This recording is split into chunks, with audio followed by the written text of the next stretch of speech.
দেখতে দেখতে একদিন শুনবেন আপনাদের এই পরিচিত আনিসুর রহমান আশরাফি, যে আপনাদের গ্রামে আসতো, বয়ান করত, হঠাৎ একদিন শুনবেন সেও নাই, সেও হারিয়ে গেছে অন্ধকার। এটাই বাস্তবতা, এটাই চির সত্য। এতটা চির বাস্তবতায় আমরা ভুলে যাই কেমনে ভাই, যুবক ভাই, নামাজ না পড়ে কেমনে থাকো? মুসলমানের বাচ্চা তুমি, তুমি হিন্দুর সন্তান না, তুমি ইহুদির বাচ্চা না, তুমি খ্রিস্টানের বাচ্চা। কেমনে নামাজ না পড়ে, কি দেখতে দেখতে, কি করতে করতে জীবনটা, দিনটা, রাতটা শেষ করে দিল। আহারে আফসুস, আমার বড় আফসুস লাগে। একটা সুস্থ সবল 16 বছরের, 14 বছরের, 18 বছরের ছেলে মেয়ে কি কারণে, কি বুঝে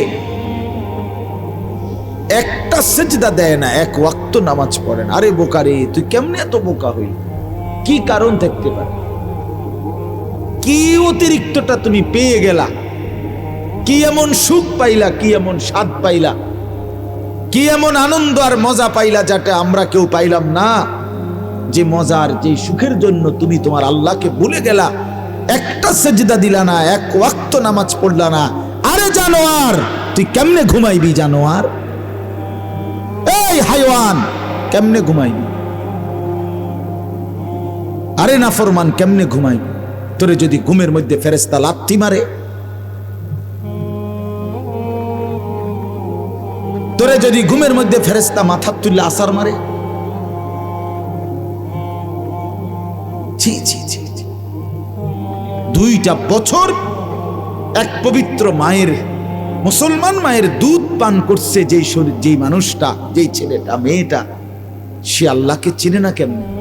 মায়ের পবিত্র দুধ তো আল্লাহরই দেওয়া, মায়ের বুকের স্তনের দুধ তো আল্লাহর দেওয়া। সন্তান প্রসবের 1 মিনিট আগেও যেই বুকে দুধ ছিল না, আবার দুধ ছাড়ানোর নির্ধারিত সময় পরে আবার যেখানে থাকে না, শুধুই কেবল এর চাইতে জ্বলন্ত নমুনা আর কি হইতে পারে? কথা বলেন না কেন? যে এটা যে আল্লাহ দিছে, এর চাইতে জ্বলন্ত নমুনা আর কিছু হইতে পারে? যে গতকালকেও ছিল না, আজকে সন্তান প্রসব হইল, আজকে দুধ বাসলো মায়ের বুকে, আবার দুধ ছাড়ানোর 2 বছর শেষ, আবার সেই দুধ বুকের হাকে হারিয়ে গেল, মায়ের স্তনের দুধ। তাহলে এটা যে সরাসরি ভিন্ন কেউ দিচ্ছে, এটা কি বোঝা যায় না?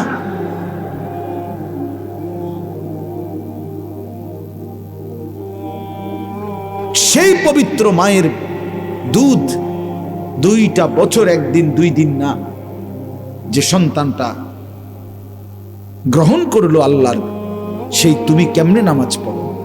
এজন্য বললাম, আমার যে কথাটা ছিল যে আমরা প্রত্যেকেই আমাদের হায়াতের কদর করি। তো ওয়ান হয়ে বলতেছিলাম, এই কথাটাই শেষ করব, যে আমাদের হায়াতটাও ওয়ান হয়ে, মানে কি? মানে হইল আমরা যে এখানে মনে করেন আমরা ছোট বড়, দাদা, চাচা, বাবা, ভাই, যুবক, আমরা যারা আছি এখন বসা, আমরা প্রত্যেকেই আমাদের এই হায়াত ওয়ান হয়ে, অর্থাৎ আমরা কেবল সামনের দিকেই যাইতে হবে, পিছনের দিকে ফিরে আসা কারো পক্ষে সম্ভব। ইউটার্ন লইলে হইতো না, এখানে ইউটার্নের কি নাই সিস্টেম। আপনারা আমরা কেউ, একটা ছেলে বলো বা একটা বাবা বলে, আজকের দুপুরে আমরা আর ফিরে যাইতে পারবো? গতকালকে আমরা আর ফিরে যাইতে পারবো? এটা ওয়ান ওয়ে, একমুখী রাস্তা। এখানে শুধুই সামনে যাইতে হবে, পিছন ফিরতে পারবে। যুবক ভাই, তুমি সামনে যাইতে হবে, হয় তুমি আরো কিছুদিন হায়াত পাইয়া বুড়া হবা, আর নয়তো তুমি হয়তো এখনই কবরে চলে যাবে। মুরব্বী বাবারা, আপনারা হয়তো আর কিছুদিন হায়াত পাবেন, আর নয়তো কবরে চলে যাবে। আমার যেটা চলে গেছে, এই তো জিন্দেগি। তাহলে আমরা ওয়ান, আমাদের হায়াত একবারই, আমাদের রাত একবারই, আমাদের দিন একবার, আর আসবে না, আর আসবে না। আমরা যেন প্রত্যেকেই এটা বুঝতে শিখি।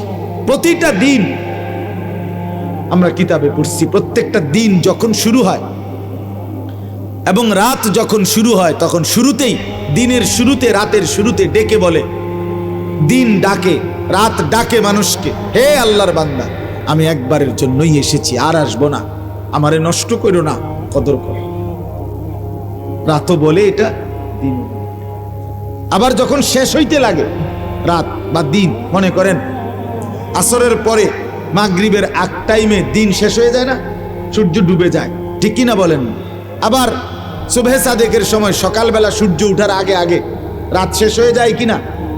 প্রতিটা দিন যখন শেষ হইতে লাগে, রাত শেষ হইতে লাগে, তখন আবার সে ডাকে পৃথিবীবাসীকে, আবার ডাক দেয়, হে আল্লাহর বান্দা, আমি তো আর আসবো না বলছি, আমি তো চলে যাচ্ছি রে, আমারে বুঝি বিনা সেজদায়, বিনা আমলে, বিনা জিকিরে এমনে ছেড়ে দিলি?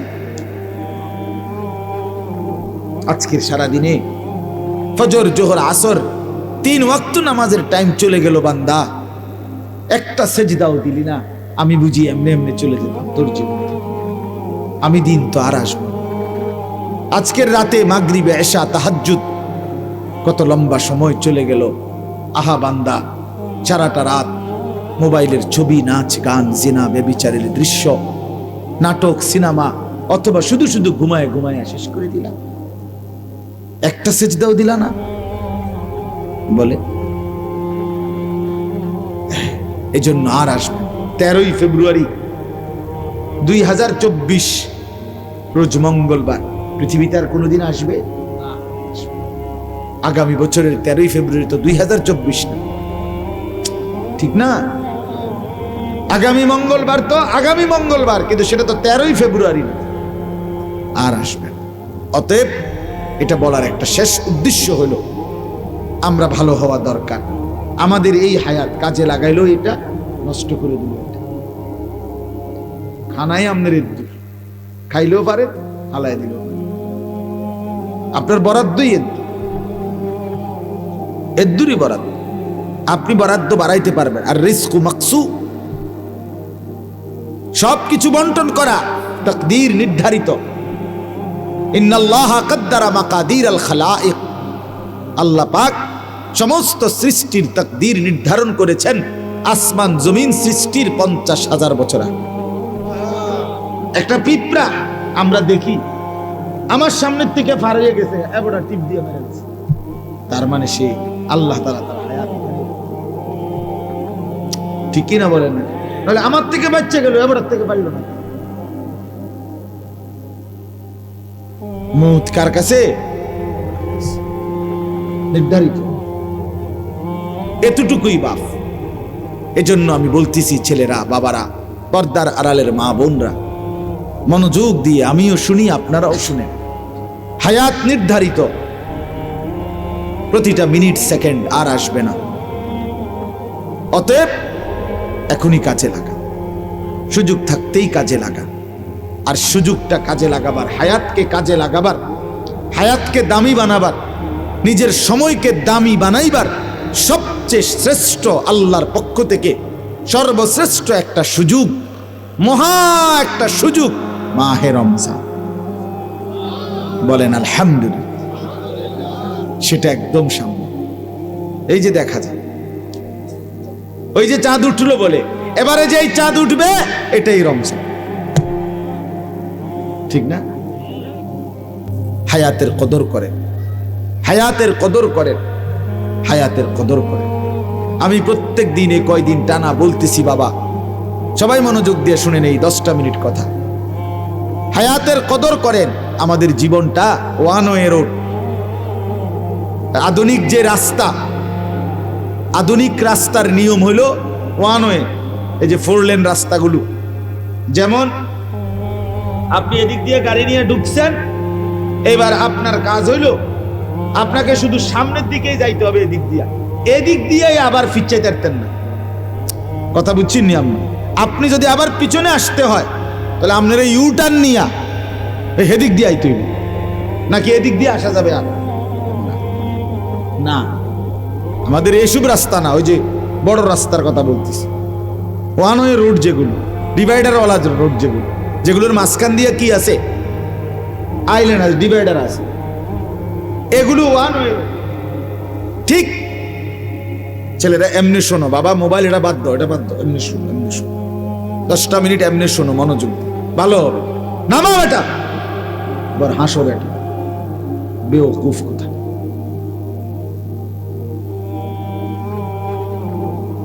নামাও, এমনি শোনো বেটা। জি বলতেছি, আমাদের এই হায়াত মোবাইল হাতে ধরে রাখলে শোনা হয় না, বুঝাও হয় না কিছু। এই গোড়ার কাশিটা লইয়েই ব্যস্ত, এই আকাম লইয়েই ব্যস্ত, জিন্দিগিটাই মোবাইল। আসেও মোবাইলের দিকে চাইয়া, কান দেও মোবাইলের দিকে, ঠ্যাঙ্গালগি দেও মোবাইলের দিকে চাই, চুলের নিজে নিজে লারে টানে, ফিচ্চায়, আউগায়, হ্যাঁ তার সিরা প্রতিবন্ধী নিজে নিজে। অনেক ফোলাফায় না, আমি দেখি যে নিজে নিজে এরকম করে চুলের ঘুরায়, আঁটে, একবার কাইতে হয়, একবার হতে কি করে, আবার নিজে ছবি। হায় হায়, আমার মনে হয় পাবনার কোনো নাম্বার নাই, অথচ আমাদের নাম্বার আছে। পাবনা মেন্টাল হসপিটালের কাছে লোকের নাম্বার আমাদের আছে, আমি হেন ওয়াজ করে আছি। আপনাদের কারো লাগলে নিয়ে, হ্যাঁ ব্যস্ত পাগল দেখতে আছে। হ্যাঁ হ্যাঁ, আমি 1-1.5 ঘন্টা দেখছি। আহা, পাবনা মানসিক হাসপাতাল, এই যে বাংলাদেশে যেটা বড় পাগলের হসপিটাল, আমি নিজে গেছি ভাই, 1-1.5 ঘন্টা ঘুরে ঘুরে দেখছি, আসর থেকে মাগরিব। আহা, একটা দিন আমি ওয়াজে বহুদিন বলছি, কমপক্ষে যদি 200 লোক দেখে থাকি পাগল, কথার কথায়, এরকম ছোট ছোট খোপ খোপ রুম, গ্রিল সহ জালি দেওয়া, ভিতরে ঢুকতে দেয় না, ওদের কাছে ঢুকতে দেয় না, ওই জানালার মধ্যে কথা কম যায় আর কি, তাও সবাই ঢুকতে দেয় না, অনুমতি নিয়ে যাইতে হয় বিশেষ। তো যাই হোক, আমি যদি 200 পাগল দেখে থাকি, বিশ্বাস করেন কসম, সর্বোচ্চ 2 জন হবে বুড়া মানুষ, আর 198 জন হবে যুবক। বিশ্বাস কর, সব ইয়াং ফ্লাফ। আমার চোখে দেখা, আমি নিজ চোখে দেখছি। হ্যাঁ, পাগল বানাই দিছি। আমি জিজ্ঞাসা করছি, যুবক নাম কি তোমার? বলছে রবীন্দ্রনাথ ঠাকুর। তার নাম রবীন্দ্রনাথ ঠাকুর? তাহলে তো বুঝাই গেল সে কি। বলেন, হাসির বিষয় মনে করেন? আল্লাহ তাআলা যদি আমাদের এই ব্রেন, মাথা সুস্থ না রাখে, আমাদের কয়দিন আগে 10 তারিখ এই শনিবারে আমাদের কাবিলা, আমাদের বুড়িচং উপজেলার কৌমি মাদ্রাসার সমস্ত সম্মিলিত একটা সম্মেলন হয়েছে, বড় সম্মেলন, অনেক বড় মাহফিল, কাবিলা ঈদগাহ ময়দান। তো ওইখানে একটা লোক পাশে, আমরা যেখানে মাহফিলের লোকরা বসছি, আমরা অনেক দেখছি একটা লোক, এই একটা ছেলে যুবক, প্রতিবন্ধী পাগল, আমি তারে দেখছি অনেকক্ষণ, তার দিকেই আমি তাকাইছিলাম। আমার এত মায়া লাগছে, সে নিজে নিজে একবার সোফাটার মধ্যে, একবার এই পাশে, একবার এই পাশে, একবার কেমন জানে হাত লাড়ে, একবার হাসে, একবার আবার দাঁড়ায়। এই যে আহা, একদম সুন্দর, বিশ্বাস করেন, একেবারে টুকটুকে সুন্দর চেহারা, লম্বা চুলা ছিল, এত মায়া লাগছে যে আহা, ছেলেটা বুঝতেছে না কিছু। এই জন্য বাবা, আমি ধমক দেই এই উদ্দেশ্যে, দুশ্মনির জন্য না। আমি দুশ্মন না, তোমগরে বলার কেউ নাই, সবাই ছেড়ে দিছে, তোমরা আপন মা বাপই ভুলে গেছে, কেউ তোমগরে কিছু বল। তোমরা মোবাইলের হাতে জিন্দিগি তুলে দিছো, নারীর সামনে, জিনা ব্যভিচারের সামনে, অশ্লীল ছবির সামনে তোমরা জীবন তুলে দিছো। আর এখান থেকে ফিরে আসা বাপ কঠিন, খুব কঠিন। ইয়া লাইতানি কদ্দামতু লিহায়াতি। রব্বুল আলামিন বলেন, হাসরের ময়দানে প্রত্যেকটা নাফরমান আফসোস করবে, হায় যদি দুনিয়ার হায়াতে থাকতে আজকের আখিরাতের জন্য কিছু পাঠাইতাম। ইয়া লাইতানি কদ্দামতু লি হায়াতি, হায় যদি দুনিয়ার হায়াতে থাকতে আজকের জন্য কিছু পাঠাতাম। এরকম বলি, ইয়া লাইতানি কুনতু মাআহুম ফাআফুযা ফাওজান আযীমা, হায় যদি আল্লাহর নেক বান্দাদের সঙ্গী হতাম, তাইলে আজকে আমিও তো সফল হয়ে যেতাম। এই যে আফসোস করি, এ হায় যদি আফসোস। ইয়া লাইতানি লাম উতা কিতাবিয়া, হায় যদি আমার আমলনামা আজকে আমার হাতে না দিত। ইয়া লাইতাহা কানাতিল কাদিয়া, হায় যদি হাসরের ময়দানে এই গুনার আমলনামা নেওয়ার আগেই মৃত্যু যদি আমাকে শেষ করে দিত। আফসোস করবে না, আফসোস। ইয়া লাইতানি ইত্তাখাযতু মা'আর রাসূল সাবিলা, হায় যদি আল্লাহর রাসূলের পথ ধরতাম। সব কোরআনের আয়াত। ইয়া লাইতানি লাম আত্তাখিজ ফুলানান খলিলা, হায় যদি অসৎ দুষ্ট মন্দ লোককে বন্ধু না বানাইতাম। সে তো আমাকে নামাজ ভুলায় দিছে, সে তো আমার আখিরাত ভুলায় দিছে। লক্ষ লক্ষ যুবক যুবতী ছেলে মেয়ে বরবাদির মূল কারণ অসৎ বন্ধু, অসৎ সঙ্গ, সমবয়সী দুষ্ট কিছু অসভ্য জঙ্গলি এদের সাথে মিশে চলে 6 মাসের মধ্যেই ছেলেটা একটা ভালো ভদ্র সভ্য ফ্যামিলির ছেলে ছিল, হয়তো এখন কিছু অসৎ সঙ্গী পেয়ে 6 মাস পরে দেখা যায় মদ খায়, নেশা করে, গাঁজা খেলে, খায়, জুয়া খেলে, নারীর আড্ডায়, জিনা ব্যভিচারের আড্ডায় পড়ে আছে। জিন্দেগি শেষ, জীবন শেষ। আফসোস করে। এজন্য হাসরের ময়দানে এই নাফরমানরা আফসোস করে, ইয়া লাইতানি লাম উশরিক বিরাব্বি আহাদা, হায় যদি আল্লাহর সাথে শরীক না করতাম। ইয়া লাইতানা আতানাল্লাহ ওয়া আতানার রাসূলা, হায় যদি আল্লাহ এবং তার রাসূলের আনুগত্য করতাম। এভাবে অনেক আয়াত আছে যেখানে বারবার এই কথাটাই, যে নাফরমান পাপী বেআমল হাসরের ময়দানে মাথা চাপড়ায়, আহা কি করলাম, আহা কি করলাম, আহা কি করলাম, সময় তো পাইছিলাম, কেন নামাজ পড়লাম, কেন নামাজ পড়লাম। হাত্তা ইদা জাআ আহাদাহুমুল মাউত ক্বালা রাব্বিরজিউন, আল্লাহ বলে প্রতিটা পাপী নাফরমান মৃত্যুর মুখোমুখি যখন মালাকুল মউত আজরাইল এসে দাঁড়াবে, প্রত্যেকটা নাফরমান আল্লাহকে বলবে রব্বিরজিউন, আল্লাহ কিছুটা সময়ের জন্য আবার দুনিয়ায় ফেরত দেন। লাআল্লি আমালু সালিহান ফীমা তারাকতু, যেই নেক আমলগুলো আল্লাহ ছুটে গেছে, এবার যদি একটু হায়াত ফেরত পাই সেই নেক আমলগুলো আবার করব।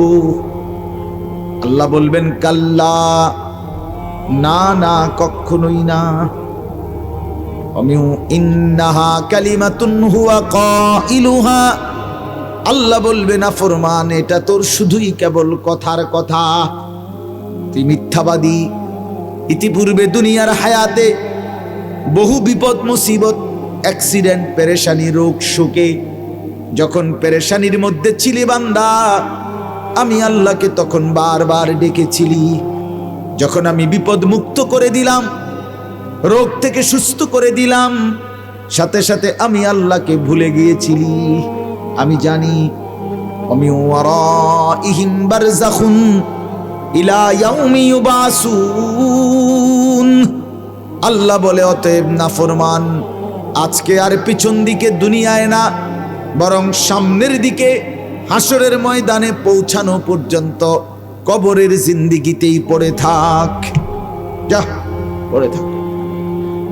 হ্যাঁ, চিরবাস্তবতা মৃত্যু, যেটাকে অস্বীকার করার, না বুঝার, আড়াল করার কোনো সুযোগ নাই, কোনো সুযোগ নাই, কোনো সুযোগ নেই।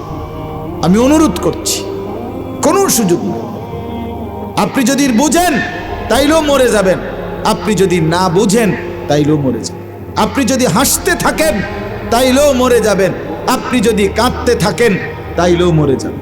আপনি যদি চোখ খোলা রাখেন তাইলেও মরে যাবেন। আপনি যদি চোখ বন্ধ রাখেন তাইলেও মরে যাবেন। আপনি যদি সম্পদার প্রাচুর্যে একেবারে বিলাসিতার জিন্দিগিতে থাকেন তাইলেও মরে যাবেন। আপনি যদি দুঃখ, অভাব আর দারিদ্রতা, দুর্ভিক্ষের মধ্যেও থাকেন তাইলেও মরে যাবেন। স্বীকার করলেও মৃত্যু, স্বীকার না করলেও নাকি? কথা বলেন না কেন? যদি কেউ বলে আমি বুঝি নাই এই কারণে মৃত্যু তারে ছেড়ে দিবে, আমি খেয়াল করি নাই এই কারণে আজরাইল তাকে বাদ দিবে, না বাপ, না। আমি তো ওই গাড়ি চালাই, যে গাড়িতে ব্যবহার করি, প্রায় কোনো সময় যদি পুলিশ গাড়ি ধরে তো কোনো মামলার কথা কয়, আমি বলি স্যার আমি জানি না। তো না হুজুর আপনি জানেন না, এটা তো আমাদের বিষয়। কথা বুঝছেন না? এটা তো আমাদের বিষয় না, আপনি জানেন না কেন? এটা কার বিষয়? এই তাহলে মালাকুল মউত আজরাইল, মৃত্যু আমাদেরকে থামাই দিবে। আজকে সকালবেলা ভোর 6টায় ফজরের জামাতের ওয়াক্তে আমার আপন জ্যাঠা ইন্তেকাল করছে। আমার আপন জ্যাঠা ইন্তেকাল করছে। আমি যখন ফজরের নামাজের সালাম ফিরাইছি মসজিদ, তখনই শুনছি, এর একটু পরেই আমার কাছে খবর আসছে। আমি আমাদের গ্রামের বাড়ি লাকসাম নাঙ্গলকোট, সেখানে গেছি জোহরের নামাজের আগে 2:30টার দিকে। আমি জানাজা পড়াইছি জ্যাঠার, মাটি দিয়ে দোয়া করে তারপরে আসছি। তো আমি একটা কথা বলতে চাচ্ছিলাম, তখন জ্যাঠার লাশ অনেকক্ষণ দেখলাম আমাদের কবরস্থানে, জ্যাঠার লাশ কবর দেখলাম দাঁড়ায় দাঁড়ায়। তো আমার সাথে আমার ছোট ভাই, তারে বললাম মাসুদ, আমার ছোট ভাই, দেখ এই মাটি, একটু মাটি তার থেকে আমার জ্যাঠার শরীর বানানোর জন্য দিছিল, আজকে সেই মাটি, ওই মাটিটাকে ফেরত নিয়ে আনি।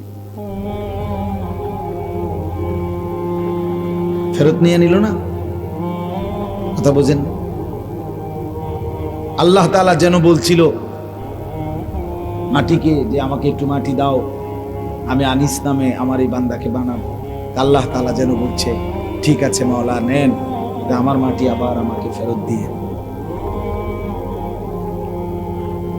তো ঠিকই এই কবরে রাখলে কিছুদিন পরে তো মাটিই হয়ে যাবে, তার মানে মাটি তার নিজের মাটি নিয়ে নিল। এই জন্য বাপ, আজ আমি এটা খুব বুঝলাম যে মাটি তার 1 ইঞ্চি মাটি ছেড়ে দেয় না। এই পৃথিবীর সমস্ত মানুষের জন্য যে মাটিগুলো সে দিছে, সেই মাটিগুলো সে সময়ের ব্যবধানে পর্যায়ক্রমে আবার নিয়ে নিচ্ছে, আবার নিয়ে নিচ্ছে। আমার ছোট ভাই আমারে বলতেছে, আমাদের যে কবরস্থানটা, এইখানে আমার দাদার কবর, এর সাথে আমার দাদির কবর, আমার বাপ চাচারা 3জন এই পর্যন্ত ইন্তেকাল করছে। আমার 3 নাম্বার চাচার কবর, আমার আব্বা, এরপরে আমার বাবার কবর, আর দাদা দাদির পায়ের কাছে আজকে জ্যাঠার কবর। তা আমার ছোট ভাই কানতে কানতে কইতেছে, কবে ভাইয়া দেখেন ভাই, দাদা দাদি মানে মা বাপ, এরা তাদের সন্তানদেরকে আবার মাটির নিচে কোলের কাছে নিয়ে,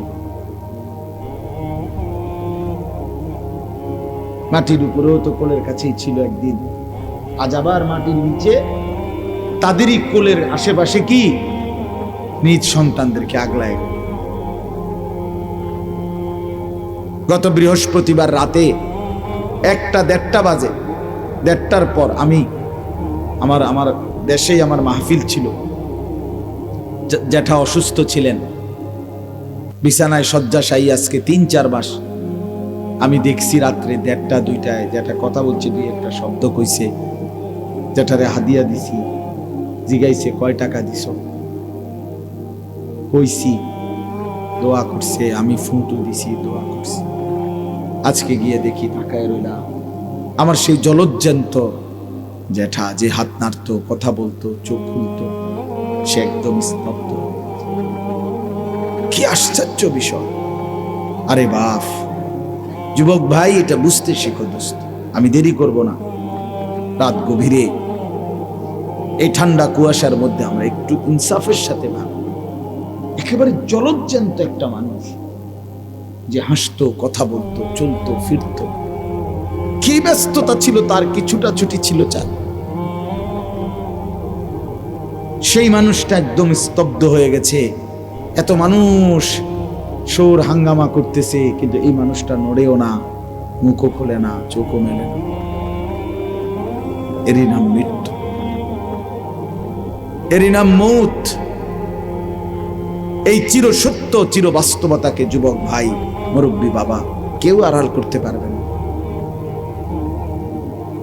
এটা দল না, এটা পার্টি না। আপনি এটা করেন, আমি আরেকটা করি।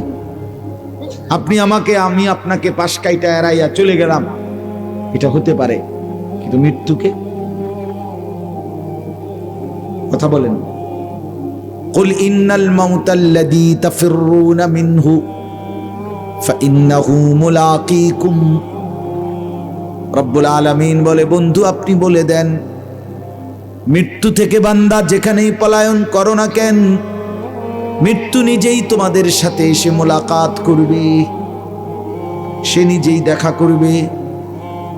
আইনামা তাকুনু ইউদরিকুমুল মাউতু ওয়ালাউ কুনতুম ফি বুরুজিম মুশাইয়াদা। রব্বুল আলামিন বলেন, বান্দা যেখানেই তুমি থাকো না কেন, এমন সুউচ্চ দালান, যেই দালানের ভেতরে ঢুকবার মতো একটা মশা মাছি কিংবা পিঁপড়ারও কোনো সুযোগ নাই, একদম নিশ্ছিদ্র সুউচ্চ দেওয়ালের ভিতরেও যদি আশ্রয় নাও, আল্লাহ বলেন মৃত্যু সেখানেই তোমার কাছে পৌঁছে যাবে। যাবে কিনা? মা তাসবিকু মিন উম্মাতিন আজালাহা ওয়া মা ইস্তাখিরুন। আল্লাহ বলেন কোন জাতি, কোন সম্প্রদায় তার মৃত্যুর সময় 1 মিনিট আগাইতেও পারবে না, পিছাইতেও পারবে না, কোনোভাবেই না। কত আয়াত যে আছে, কতভাবে যে আল্লাহ এটা বলছে, কতভাবে বলছে। এরে বান্দা থাকবি না, রে বান্দা থাকবি না। তোর বাপ ছিল না, তোর দাদা ছিল না, তোর বংশের কতজন ছিল না, তুইও থাকবি। আপনারা বলেন চাচারা, আগে মুরব্বী চাচারা বলেন, একসাথে যে দিনের